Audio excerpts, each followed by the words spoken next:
Bueno, esa es nuestra editorial del día de hoy, Daniel, y vamos a hablar con él en el programa. Más adelante. Así es. Pero ahora tenemos una entrevista telefónica, ¿no es cierto? Así es, ahora tenemos una entrevista telefónica que la habíamos programado para el programa anterior, pero tuvimos algunos problemas de comunicación. Sin embargo, bueno, ya recuperamos la comunicación con Dolors Marín. Ella es historiadora e investigadora española, especializada en la historia de los movimientos sociales europeos contemporáneos. Exacto. Un sesgo especial de su trabajo es en torno del anarquismo.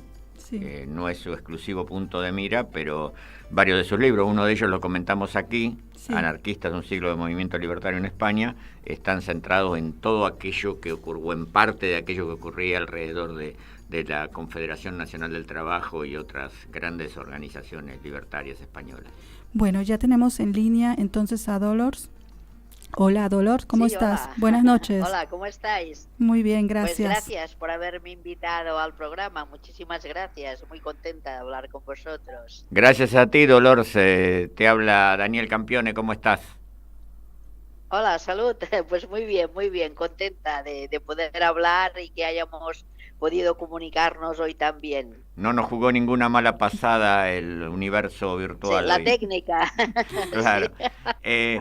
Dolors, sí, acá sí. Hace algunos programas estuvimos nada casualmente hablando de tu libro Anarquistas, un siglo de movimiento libertario en España, que entre otras razones nos llamó favorablemente la atención por toda la calidad del trabajo, pero además por ese enfoque que se aparta o no se centra solo en los grandes acontecimientos o en las grandes organizaciones, sino que allí vos te ocupás de mostrar realizaciones concretas, aportes de la vida cotidiana de los y las anarquistas. Allí está el Esperanto, están las cooperativas de los ladrilleros, por ejemplo. Me gustaría que nos comentaras un poquito cuál fue tu propósito central en ese libro o qué te parece que a los lectores más les puede interesar. Bueno, sobre todo yo soy fruto, digamos así, de una familia republicana, anarquista también, de la que yo desconocía toda la trayectoria, porque yo nací durante el franquismo y claro, yo empecé a estudiar a los anarquistas casi cuando llego a la universidad y para sorpresa mía me di cuenta del miedo que habían pasado los anarquistas que habían quedado en el interior durante el franquismo. Me entero que mis abuelos habían estado en los campos de concentración franceses y nunca, por miedo precisamente, nunca se había hablado de todo esto, ¿no? Entonces yo pertenezco a un pueblo o una ciudad de la periferia de Barcelona, el Hospitalet del Llobregat, y empiezo a investigar sobre esto, los vecinos, los amigos de mis abuelos, de mis tíos abuelos, ¿no? Y entonces me di cuenta de que cuando lo que llamamos la revolución había habido 3 alcaldes anarquistas, que había habido las colectivizaciones y que todo aquello no se me había enseñado a mí en la universidad. En una universidad a la que yo llego cuando empiezan los primeros años de la transición, ¿no? Y entonces quise explicar todo esto, o sea, porque mi línea de investigación empezó sobre todo haciendo historia local, preguntando a mis vecinos, a aquellos que iban viniendo a veces en los veranos del exilio, a la muerte de Franco, ¿no? Que iban volviendo. Había gente que venía de Venezuela a pasar unos días aquí en Barcelona, ¿no? Sobre todo a la muerte de Franco, en el año 75, 76, 77, y yo pensé que todo esto se tenía que explicar, porque si no, todo esto quedaba cortado y la historiografía oficial no quería hablar nunca de los anarquistas. Esto fue brutal, ¿no? Precisamente porque el anarquismo nunca se veía como una opción política o que le rentara votos, ¿no? Y entonces pensé que esta revolución que habían hecho ellos a partir del 36, estas colectivizaciones agrarias y económicas, se tenían que explicar, pero de una manera que lo entendiera la gente de la calle.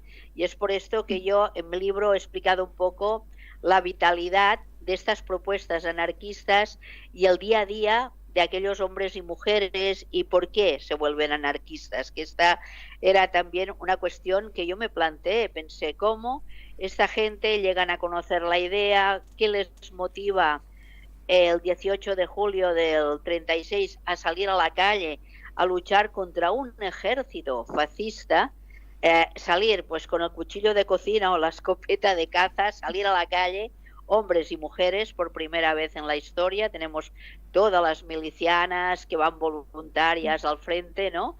Pues ¿por qué? ¿Por qué salen? Y entonces pensé que realmente en sus cabezas debía haber una alternativa coherente y de revolución cotidiana que les impulsó a jugarse la vida, ¿no?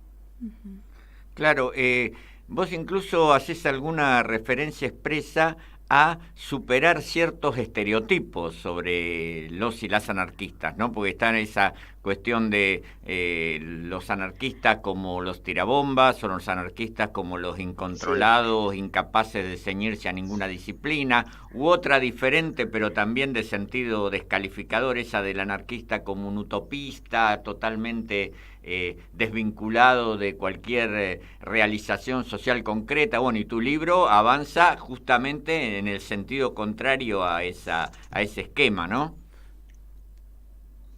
Sí, precisamente siempre se habló muy mal de los anarquistas, sobre todo durante el franquismo, lógicamente, porque fueron el mayor enemigo del franquismo, porque fueron los únicos que le siguen plantando cara con grupos armados en los años 60 y 70, o sea, poca broma, porque hay una lucha antifranquista con más de 200 muertos en la calle de hombres y mujeres que se enfrentan al dictador en las calles de Barcelona, sobre todo, pero también de otras ciudades, y entonces se ha de acabar con la memoria de los anarquistas. Una memoria que había hecho que la CNT, de cada 2 obreros de Barcelona, uno fuera de la CNT. Es que es importantísimo el número de afiliados y la implementación del anarquismo, sobre todo en Cataluña, algunas zonas de Andalucía, Madrid y sobre todo la zona de Valencia y Alicante, que es donde se concentran mayoritariamente todo el entorno fabril y organizativo,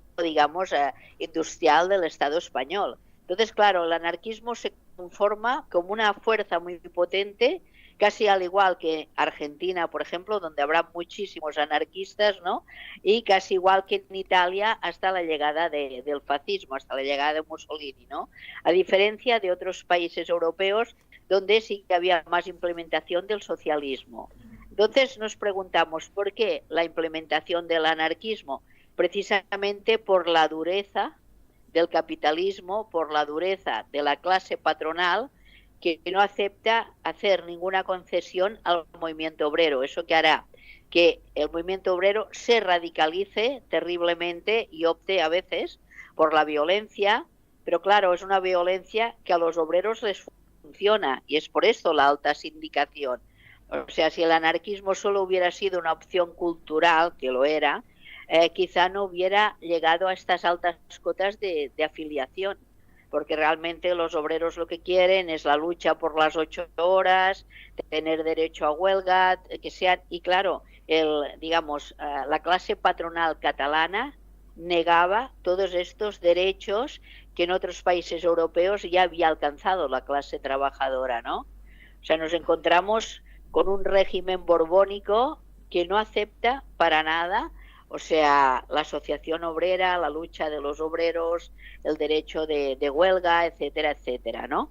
Entonces hay esta visión de los anarquistas del final del siglo XIX, de que ponen bombas, de magnicidios, pero son los mismos que hay en Italia o que hay en Estados Unidos, etcétera, etcétera. O sea, hay una época de la propaganda por el hecho, también sobre todo en Francia, y luego hay una etapa muy lenta, muy larga, de construcción de un sindicalismo de clase muy importante y que abarca a hombres y mujeres, y dentro de la construcción de este sindicalismo hay también la construcción de una alternativa cultural, que un poco es esto lo que investigué en mis libros. O sea, en la mayoría de libros que he hecho he intentado hablar de estas alternativas cotidianas, culturales, porque ellos se plantean sobre todo cómo van a vivir al día siguiente de la revolución, ¿no?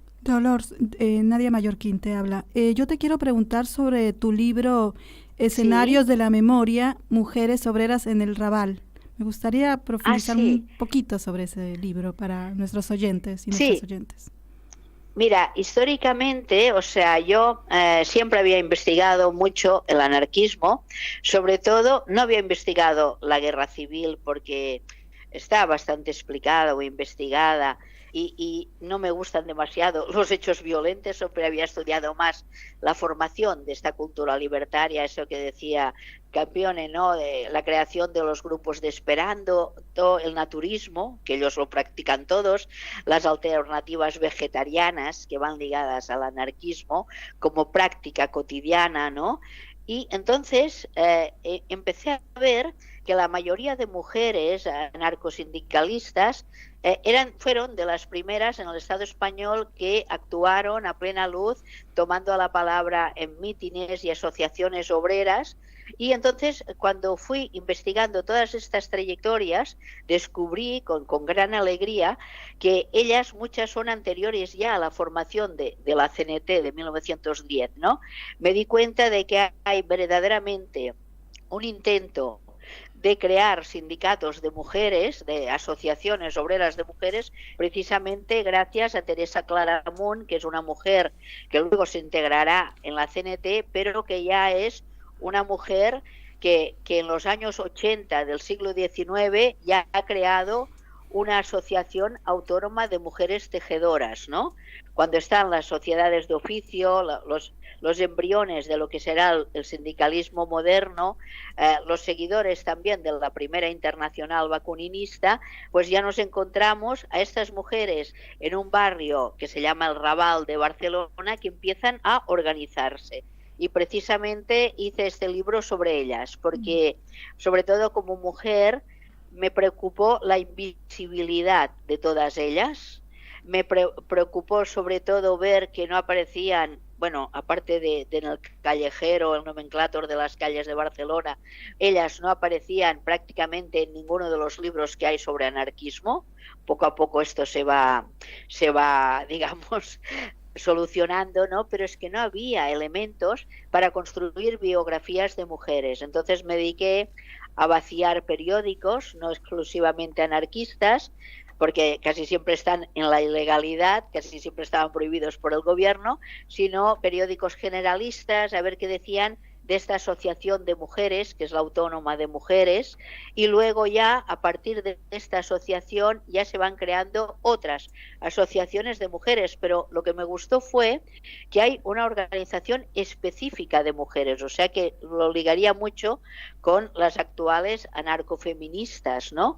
Que ha costado siempre muchísimo crear organizaciones de mujeres. Tenemos el precedente de Teresa Claramunt, pero ya tendremos que saltar a 1936 con la creación de Mujeres Libres como rama independiente dentro del sindicato anarquista CNT, unos meses anteriores a la Guerra Civil, que también es interesante ver cómo Mujeres Libres no es un producto de este asociacionismo femenino que nace dentro de la Guerra Civil cuando los hombres ven que necesitan a las mujeres para la lucha, sino que ellas mismas ya habían tomado conciencia de que era necesario la creación de grupos específicos de mujeres porque precisamente eran ninguneadas y un poco olvidadas por sus propios compañeros de sindicato, ¿no? Sí. Entonces, todos estos discursos me han interesado muchísimo, ¿no?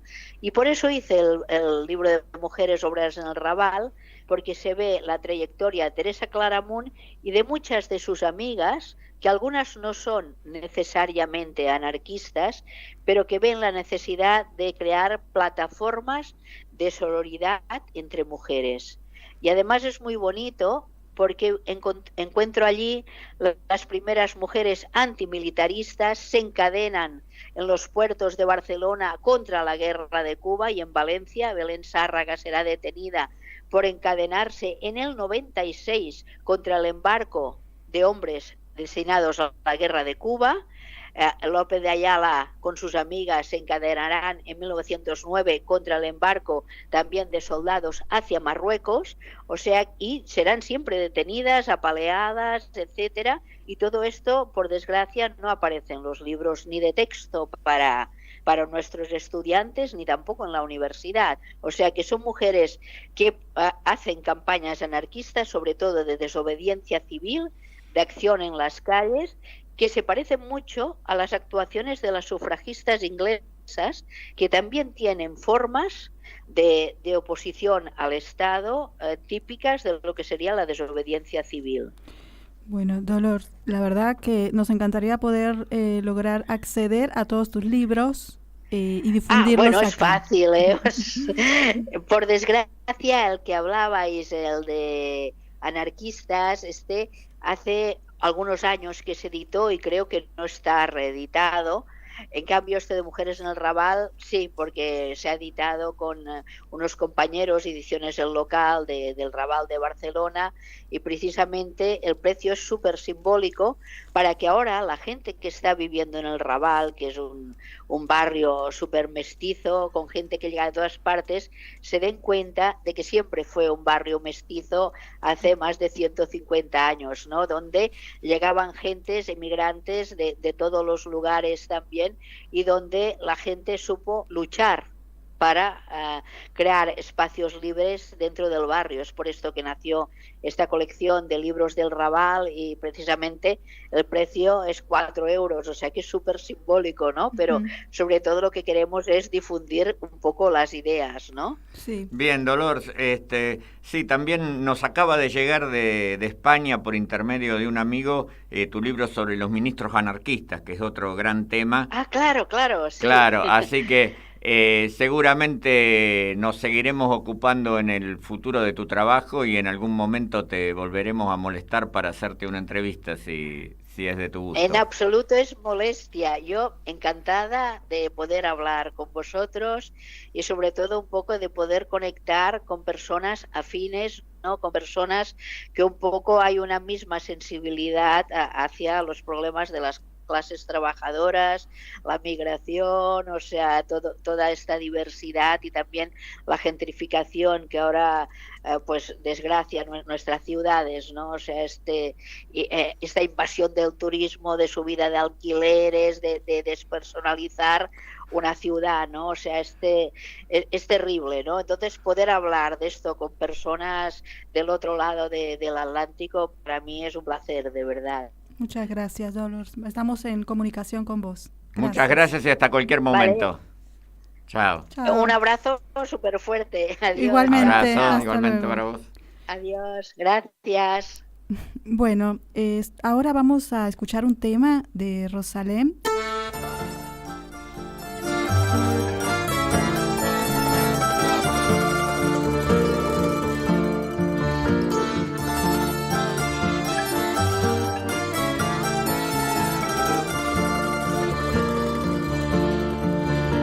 Si me quieres escribir, ya sabes mi parámetro.